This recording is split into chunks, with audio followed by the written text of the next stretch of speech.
In terms of practical things that worked really well in my experiences, to give children a choice of maybe what color they'd like their bedroom to be, what bedding they might like, so maybe have 2 or 3 different kinds, or decide to go shopping with the child. There's particular things about how they may want their bed to be positioned in room, and there's reasons for that. Just choices, involve the child into some of the choices. They haven't had a choice in coming into care. They haven't had choices maybe about how life has happened to that point.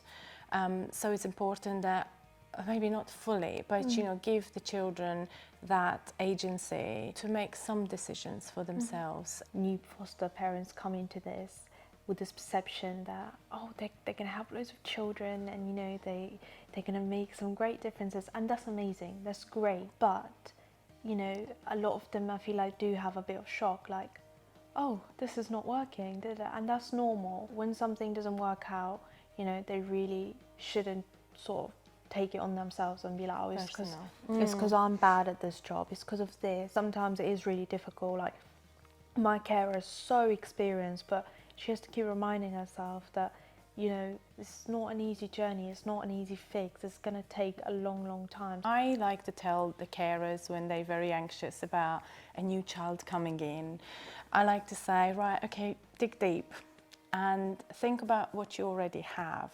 Why are you in the role of a foster carer? Because you have a good heart, because you want to help. And then think about that child that's coming in.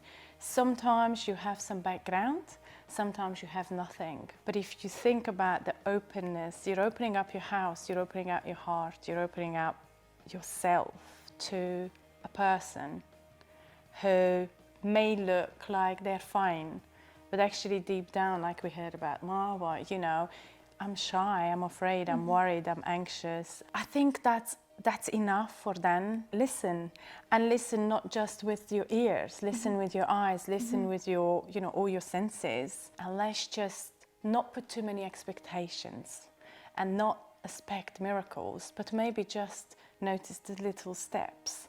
So being able to talk about it, okay, this really is tough. Find resources, talk to people. We're fortunate to have therapists at our hand, other professionals. We can tease out difficulties, work out where there might be triggers, how we can overcome them. When a child is angry at them, swearing at them, expressing their emotions, to really not take it personally, and please do not give up on that child. Do not give up. I would say that is one thing, because something really incredible can come out of it if you keep working with that child.